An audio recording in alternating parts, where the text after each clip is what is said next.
भगवते वासुदेवाय ओम नमो भगवते वासुदेवाय ओम नमो भगवते वासुदेवाय नारायणं नमस्कृत्य नरं चैव नरोत्तमं देवीं सरस्वतीं व्यासं ततो जयमुदीरये नष्टप्रायेषु अभद्रेषु नित्यं भागवत सेवया भगवतेरुत्तमश्लोके भक्तिर्भवति नैष्ठिकी कृष्णाय वासुदेवाय देवकी नंदनाय च नंदगोपकुमाराय गोविंदाय नमो नमः। हरे कृष्णा। हम पढ़ रहे हैं ग्रंथराज श्रीमद् भागवतम, पहला स्कंध, 7वां अध्याय, 42वां श्लोक। तथारुतं पशुवत् पाशबद्ध अवाङ्मुखं कर्म जुगुप्सितेन निरीक्ष्य कृष्णापकृतं गुरोसुतं वामस्वभावा कृपया नाम च। श्री सुत गोस्वामी ने कहा, तब द्रौपदी ने अश्वत्थामा को देखा। अर्जुन उसको पशुओं की भांति रस्सियों से पकड़कर बांध लाया था और अत्यंत घृणित हत्या का कृत्य करने के कारण वह चुप था।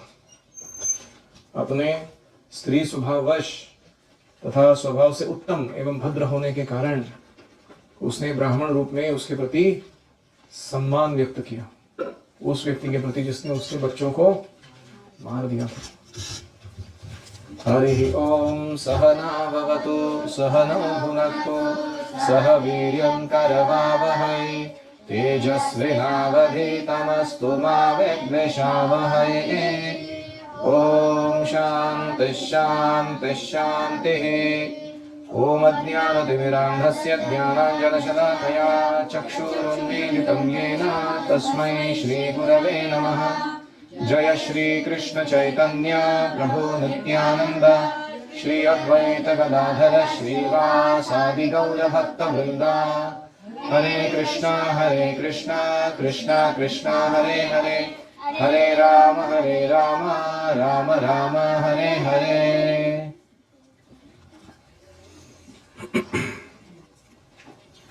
तो अभी अर्जुन ने अश्वत्थामा को बंदी तो बना लिया था और कृष्ण ने उसको वहीं पर उकसाया था, मार डालो इसको। फिर भी अर्जुन ने उसे नहीं मारा, उसे पकड़कर पशु जैसे बांधकर द्रौपदी के सामने लेकर आया, क्योंकि उसने कहा था कि मैं इस बदमाश को लाके तुम्हारे सामने रखूंगा, सर काट के उसके ऊपर खड़ा रह के तुम स्नान करना। तो अभी द्रौपदी जो है उसका वर्णन एक विशेष शब्द के द्वारा हो रहा है, वो है वाम स्वभाव। वाम स्वभाव का अर्थ होता है सुंदर स्वभाव वाली, यानी अपकार करने पर भी जो बुरा नहीं मान लेती और उसके प्रति सही व्यवहार करती है, ऐसी द्रौपदी को क्या कहा गया है हृदय? वाम स्वभाव। तो स्त्रियों को क्यों वाम स्वभाव कहा जाता है? इसके अलग अलग कारण है। यहाँ का ये कारण है कि उसका स्वभाव बड़ा सुंदर था। तो संस्कृत में वाम लेफ्ट हैंड, दक्षिण राइट हैंड। तो जब भी कोई वैदिक संस्कृति में कार्य करने होते हैं जो शुद्ध है, पवित्र है, कौन सा हाथ यूज करते हैं? राइट हैंड, दक्षिण। और जब भी कोई उल्टा सुल्टा गड़बड़ काम करना होता है, स्वच्छ काम करना होता है, तो कौन सा हाथ यूज करते हैं? वाम। पता है? तो अगर किसी का स्वभाव जो है it is prone to sinful life, it is prone to degradation, उसको उस स्वभाव को भी वाम स्वभाव कहा जाता है। जैसे कुमार्गी यानी अच्छे मार्ग पर न चलने वाला व्यक्ति, उसको वाम मार्गी कहा जाता है। आपने देखा वाम मार्गी। तो लेफ्टिस्ट जो एजेंडा है दुनिया में जितना भी, वो जनरली कैसा रहता है? वाम मार्गी।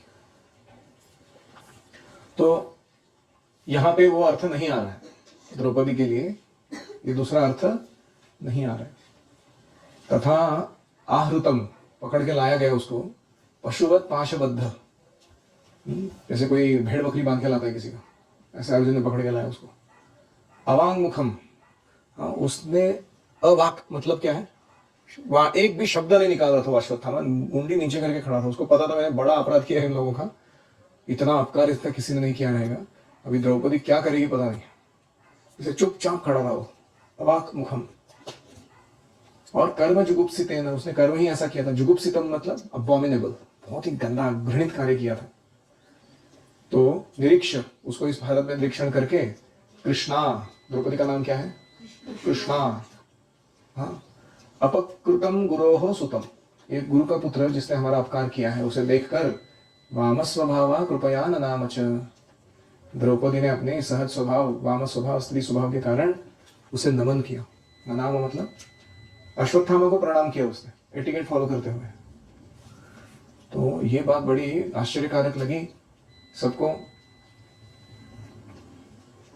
प्रभा जी लिखते हैं, द्रौपदी मृदुल नारी स्वभाव की थी, स्त्री जाति बालकों के समान होती है, उनमें पुरुष की तरह भेद शक्ति नहीं थी, भेदाभेद की शक्ति। तो प्रभा जी ऐसे क्यों कह रहे हैं? अभी देखोगे प्रभा जब दोनों साइड से बोलेंगे, एक साइड से बोलेंगे कि द्रौपदी ने जो किया वो गलत किया, और दूसरे साइड से बोलेंगे कि नहीं, द्रौपदी इतनी ग्लोरियस थी कि वही ऐसा सोच सकती है कि अपने प्रति जिसने अपराध किया उसको क्षमा करने की बात। तो हम सोचेंगे हम किसको, कौन सा साइड पकड़ना है हमको? उनको दोनों साइड पकड़ना है। क्यों? क्योंकि that will give us complete understanding of humans nature. तो पहला वो कह रहे हैं कि वो मृदु स्वभाव की थी। मृदु स्वभाव का अर्थ क्या होता है? पुरुष जो होते हैं वो कठोर निर्णय ले सकते हैं और उसको अमल में ला सकते हैं। स्त्रियां जो होती है वो बहुत कठोर निर्णय लेने में बहुत हिचकिचाती है। जैसे आपने देखा रहेगा आपके घर में, आप जब बदमाशी करके आते हो, कुटाई पिटाई करने का काम जनरली पिताजी करते हैं, और माता जो होती है वो क्या कहती है? नहीं नहीं, छोड़ दो उसको, वो बड़ा अभी तो कम उम्र का है, अच्छा मैच्योरिटी नहीं आया है। कभी कभी हो सकता है कि आपके घर में उल्टा हो सीन, कि पिताजी आपको पीठ के पीछे डालते हो और माता कूटती हो आपको लेकिन उनके अंदर रोल का क्लैरिटी बहुत जबरदस्त रहता है दोनों के अंदर। तो वाम स्वभाव। तो पुरुष क्या होता है, वो भेदाभेद शक्ति बहुत अच्छी रखते हैं। अगर जस्टिस करना है ना, तो सही करना है तो पुरुष चाहिए, लेकिन कंपैशन दिखाना है, करुणा दिखानी है तो कौन चाहिए? स्त्री चाहिए। हम देखते हैं कृष्ण कैसे हैं, सर्वधर्मान परित्यज्य माम एकम शरणं देन अहम त्वाम सर्वपापेभ्यो मोक्षयिष्यामि, ऐसे demand and then justice oriented approach है उनका। लेकिन वही कृष्ण जब राधा रानी के भाव में आते हैं चैतन्य महाप्रभु के रूप में, कोई डिमांड नहीं, भाऊ श्रद्धा मूल्य शुद्ध नाम खुद को ही बेचने को तैयार है, थोड़ा श्रद्धा दिखाने के लिए तैयार है वो व्यक्ति, तो हरि नाम के रूप में खुद को ही बेचकर आ जाए। तो ऐसे वो स्वभाव है। तो द्रोणाचार्य के ब्राह्मण पुत्र ने अपने आप को ब्राह्मण के पुत्र के रूप में अयोग्य सिद्ध कर दिया था, तो इसलिए उसको दंड देना उचित था, उसकी भर्त्सना करना उचित था। लेकिन एक मृदु स्त्री जो है वो ब्राह्मण के प्रति अपना जो स्वाभाविक सौजन्य है उसको त्याग नहीं पा रही थी। आज भी हिंदू परिवार की नारियां ब्राह्मण समाज के प्रति आदर प्रदर्शित करती है, चाहे वो कितना भी पतित या नृशंस ब्राह्मण क्यों ना हो। लेकिन पुरुष वर्ग जो है वो ऐसे ब्राह्मणों को ब्राह्मण माचकर नहीं मान रहे, वो कहते हैं कि ये तो शूद्रों से भी बदतर है, इसको छोड़ा नहीं जाना चाहिए। अभी दूसरा अर्थ है वाम स्वभाव का, कि जो व्यक्ति सरलता से किसी भी बात को स्वीकार कर लेता है उसको कहते हैं वाम स्वभाव। औसत बुद्धि का पुरुष, एवरेज इंटेलिजेंस जिसका है, वो ऐसा फेस वैल्यू पे कुछ भी स्वीकार नहीं करता। मनुष्य के किसी भी बात का उसके गुणों के अनुसार निर्णय करना ज्यादा अच्छा है, उसके लिए विवेक शक्ति चाहिए। ऐसे सेंटिमेंटली हम किसी को भी फेथ डाल देंगे उसके ऊपर तो फंस सकते हैं। तो आजकल जो बहुत सारा लव जिहाद वगैरह होता है उसमें जो लड़कियां फंसती हैं, उसका एक मुख्य कारण यही होता है कि वो फेस वैल्यू पे स्वीकार कर लेती है किसी के भी सो कॉल्ड प्रेम को, उसके इंटेंशंस को ठीक से जाने बिना ही अपना सब कुछ देने के लिए तैयार हो जाती है। तो प्रभा जी कहते हैं हमें ऐसे स्त्री का जो मृदु स्वभाव है उसका अनुकरण नहीं करना चाहिए। जो प्रामाणिक या असली नहीं है उसे स्वीकार नहीं करना चाहिए। भले ही उत्तम स्वभाव की स्त्री अश्वत्थामा का सम्मान करे, लेकिन इसका अर्थ यह नहीं कि वो सच्चा ब्राह्मण बन गया या दंड के लायक नहीं है। उवाच च हसन्ति अस्य बन्धनानयनं सति मुच्यताम् एष ब्राह्मणो नितरां गुरुः। वह अश्वत्थामा का इस प्रकार रस्सियों से बांधा जाना सह नहीं सकी, और भगवत परायण स्त्री होने के कारण उसने कहा इसे छोड़ दो, क्योंकि यह ब्राह्मण है, यह हमारा गुरु है। अश्वत्थामा को द्रौपदी के सामने लाया तो उसने देखा कि बांध के लाया पशु जैसा। वो जानती थी कि द्रोणाचार्य का बेटा है, द्रोणाचार्य ने मेरे पति अर्जुन को सिखाया है और अर्जुन इतना पावरफुल उनके कारण बना है, इसके प्रति ऐसा व्यवहार कैसे कर सकता है। तो इसलिए प्रामाणिक शास्त्रों के अनुसार यदि शिक्षक या गुरु अपने पद की प्रतिष्ठा को बनाए नहीं रख पाता तो उसको तिरस्कार करना चाहिए, हमें अस्वीकार कर देना चाहिए। मतलब अगर कोई गुरु है या शिक्षक है लेकिन वो स्टैंडर्ड्स फॉलो नहीं करते तो वो अपने पद से अपने आप च्युत हो जाते हैं। गुरु को आचार्य भी कहते हैं। वह ऐसा व्यक्ति होता है जिसने समस्त शास्त्रों के सार को आत्मसात किया है और अपने शिष्यों को भी उसका अनुसरण करना सिखा रहा है। तो अश्वत्थामा ब्राह्मण गुरु तो बना नहीं, उसने खुद गलत व्यवहार किया, दूसरों को सिखाने की तो बात दूर। इसलिए कृष्ण और अर्जुन दोनों उसकी भर्त्सना कर रहे थे। अभी द्रौपदी जो होती है वो शास्त्र के अनुसार विचार नहीं कर रही है, वो प्रथा के अनुसार विचार कर रही है। प्रथा क्या कहती है? ट्रेडिशन, कि ब्राह्मण का आदर करना चाहिए, कितना भी गड़बड़ आदमी क्यों ना हो। तो कृपा जी कहते हैं यही कारण है लोग भावनावश ब्राह्मण के पुत्र को भी असली ब्राह्मण करके स्वीकार कर लेते हैं। वास्तविकता इससे भिन्न होती है।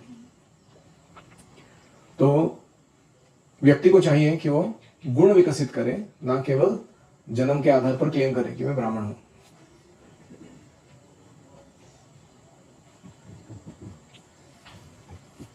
तो एक बहुत इंटरेस्टिंग साइड टॉपिक है कि पुरुष जो होते हैं किसी भी समाज में वो फिलॉसफी को मेंटेन रखते हैं, शास्त्र को,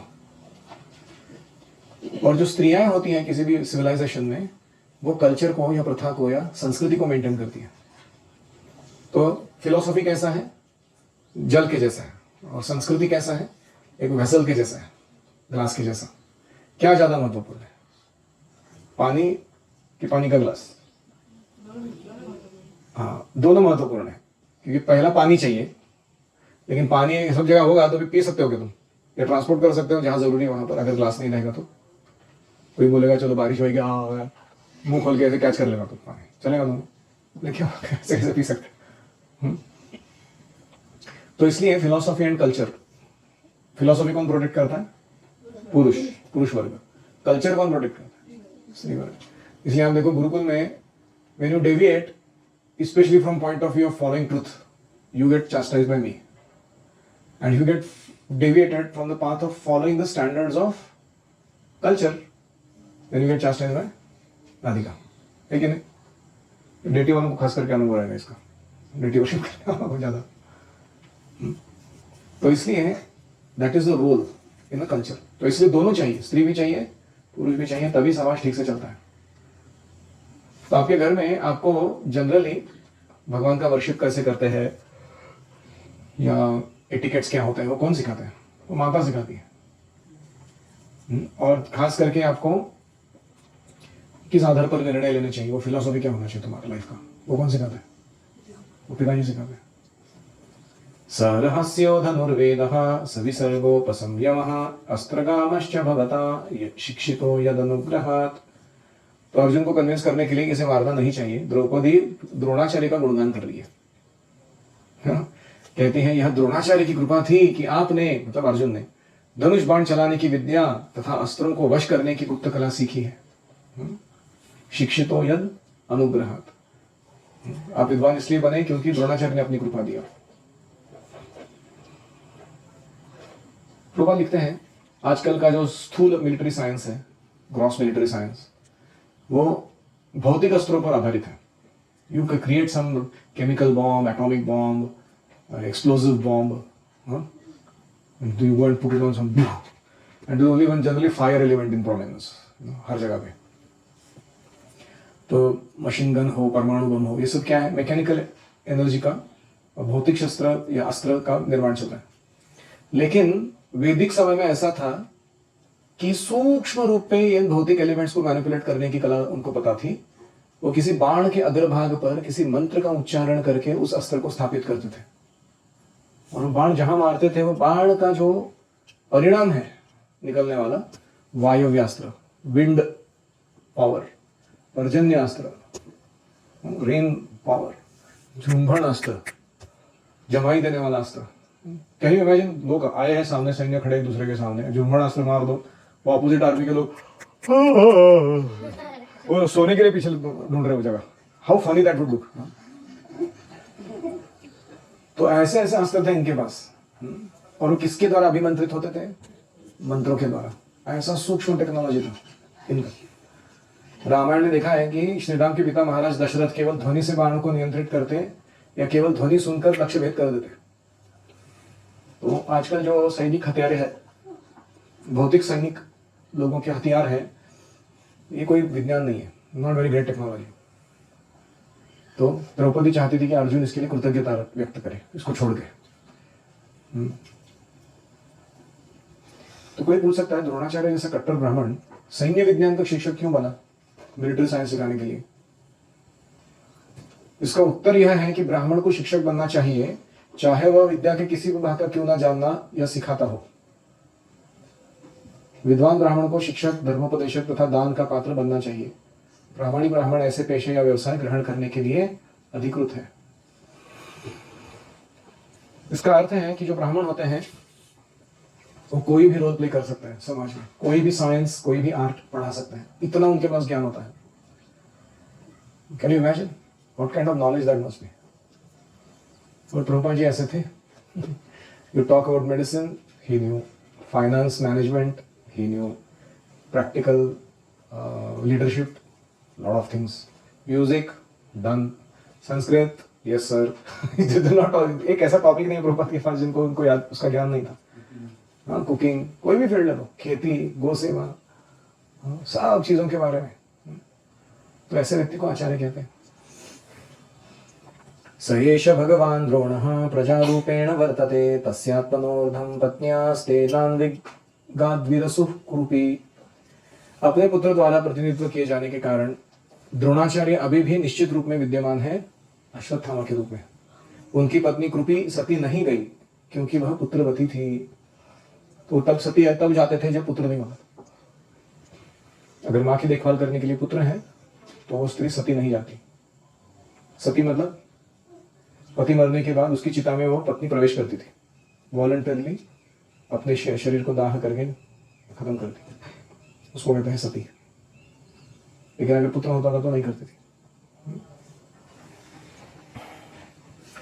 द्रोणाचार्य की पत्नी कृपाचार्य की बहन कृपी थी। और जो स्त्री पति परायण है, अर्धांगिनी है, यदि वह निस्संतान होती है तो वो सती जाती है। लेकिन द्रोणाचार्य की पत्नी ने ऐसा नहीं किया था। पुत्रवती स्त्री विधवा केवल नाम के लिए विधवा होती है क्योंकि उसका पति उसके बेटे के रूप में उसका प्रतिनिधित्व कर रहा है। तो द्रौपदी ने कहा कि वो सती नहीं गई क्योंकि ये जीवित है ना, अभी तो इसको मार डालोगे, वो क्या करेगी? तद्धर्मज्ञा महाभाग भवद्भिर्गौरवं कुलम वृजिनं नार्हति प्राप्तुं पूज्यं वन्द्यम अभीक्ष्णशः। हे धर्म के ज्ञाता अर्जुन, हे परम भाग्यशाली, आपको यह शोभा नहीं देता कि आप सदा से पूज्य तथा वंदनीय गौरवशाली परिवार के सदस्यों के शोक का कारण बने। वो कह रही कि द्रोणाचार्य का परिवार कैसा है? वंदनीय है, गौरवशाली है, और आप जो कर रहे हो वो शोभा नहीं देगा आपको। आप धर्म के ज्ञाता हो, बड़े भाग्यशाली हो, आपको ऐसा काम नहीं करना चाहिए।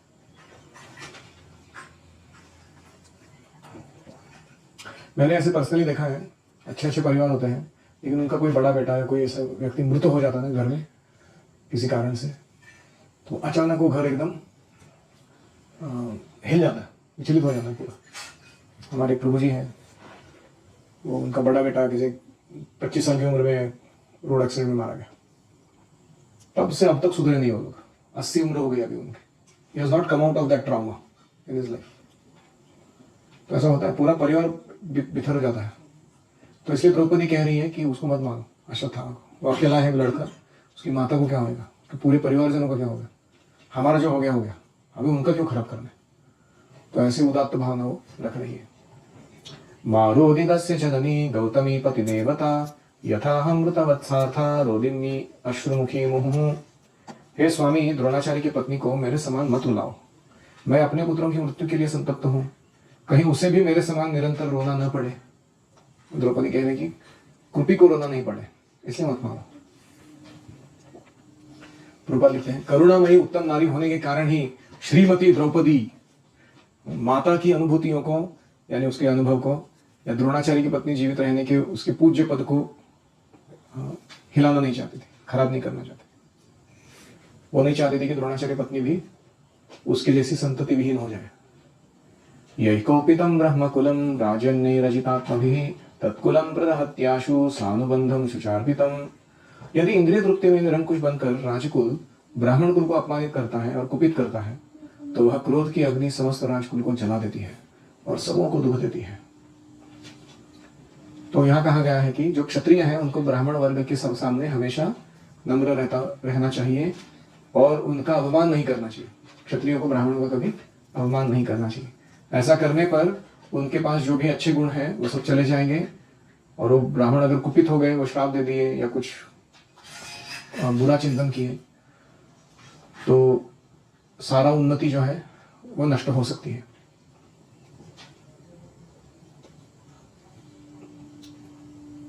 तो इस प्रकार द्रौपदी का वचन यहां पर समाप्त हुआ।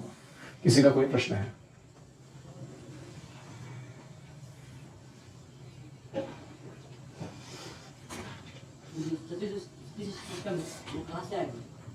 सती सिस्टम कहां से आया? ट्रेडिशनली इसकी शुरुआत जो है मनु संहिता से है।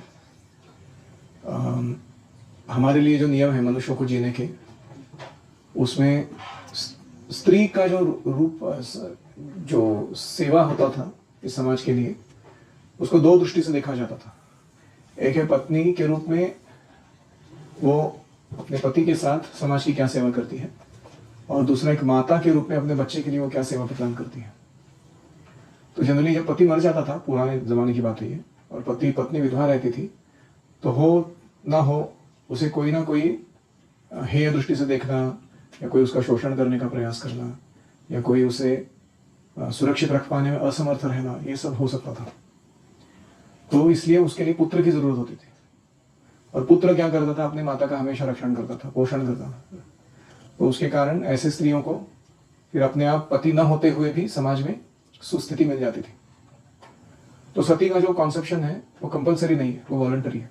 वेदों में कहीं भी ऐसा नहीं कहा गया कि हर एक स्त्री को सती जाना ही होगा, उसकी संतान हो या निस्संतान हो तभी जाना ही पड़ेगा, ऐसा कहीं भी नियम नहीं है वेदों में। उस जमाने में हुआ ऐसा करता था कि पति पत्नी बनते थे, वो इतना प्रगाढ़ प्रेम होता था उनका एक दूसरे के ऊपर, क्योंकि वो केवल शारीरिक आकर्षण नहीं था, वो एक दूसरे के आध्यात्मिक गुणों के कारण आकर्षित थे एक दूसरे की तरफ। They could see each other as pure spirit souls who are engaging each other in service of God. तो इसलिए उनको एक व्यक्ति भी छोड़ के चला जाता था, पत्नी को पति या पति को पत्नी छोड़ के चली जाती थी, तो दोनों को भी विरह सहन नहीं होता था। जैसे हम देखते हैं कि शिवजी जब सती के टुकड़े, सती का शरीर नष्ट हो गया दक्ष प्रजापति के यज्ञ में, शिवजी उसके मृतदेह को हाथ में लेके जोर से विलाप करते हुए घूम रहे पूरे ब्रह्मांड में।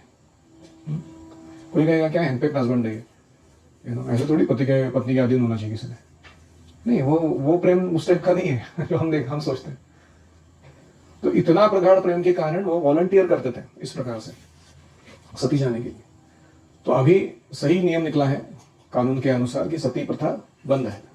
हम मानते हैं कि वो आजकल के युग के लिए है ही नहीं, क्योंकि अभी के जो लोग होते हैं पति पत्नी शादी करते समय, वो बहुत सारा नाप तोल के, बहुत सारे मटेरियल कैलकुलेशन लगाने के बाद फिर हाँ बोलते हैं एक दूसरे को चलो शादी करेंगे। अभी उसमें बहुत ही ज़्यादा बिजनेस ट्रांजैक्शन होता है, very little love, a lot of material give and take. तो ऐसे शादियों में तो ये होना ही नहीं चाहिए। ठीक है, कल्चर और फिलोसफी दोनों इम्पोर्टेंट है, और कल्चर को वुमेन समझते हैं और फिलोसफी को पुरुष समझते हैं।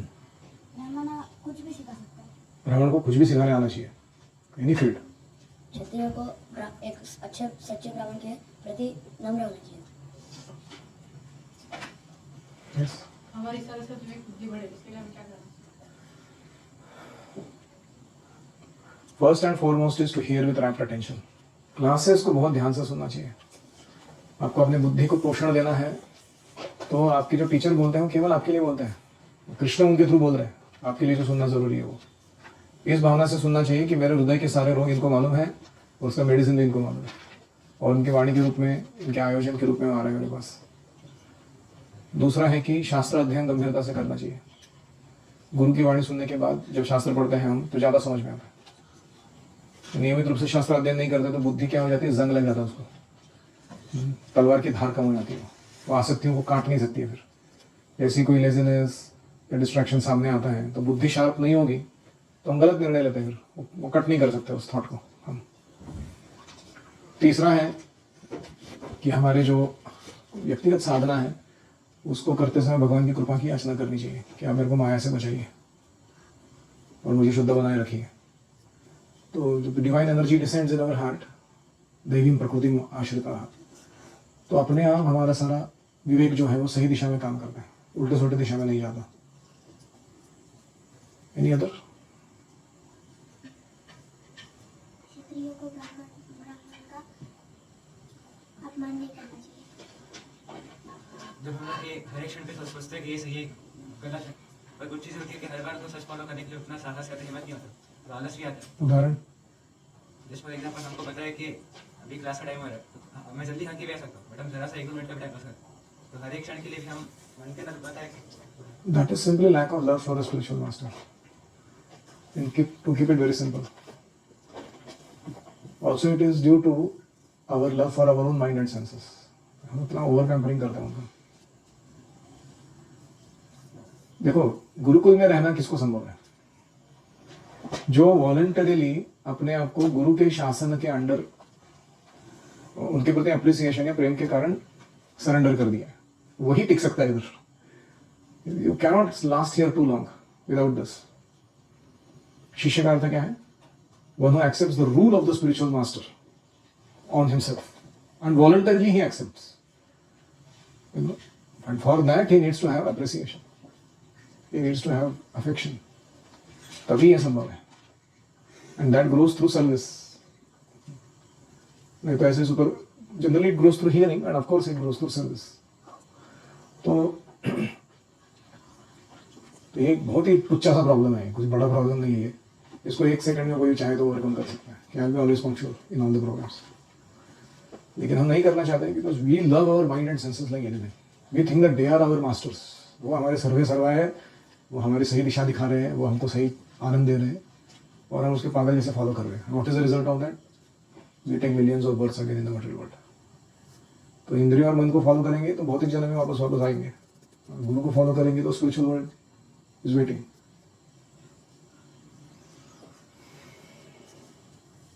और कोई? So one has to work on developing internally a commitment and a kind of vishrambha, respectful intimacy with the spiritual teacher. Only then it becomes very easy to follow all the norms, rules, regulations very peacefully, without much effort.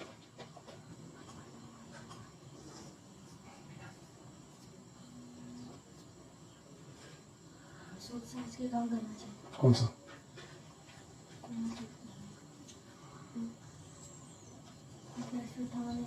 Ashwatthama को पांडव मारने के बड़ा पाप लगा।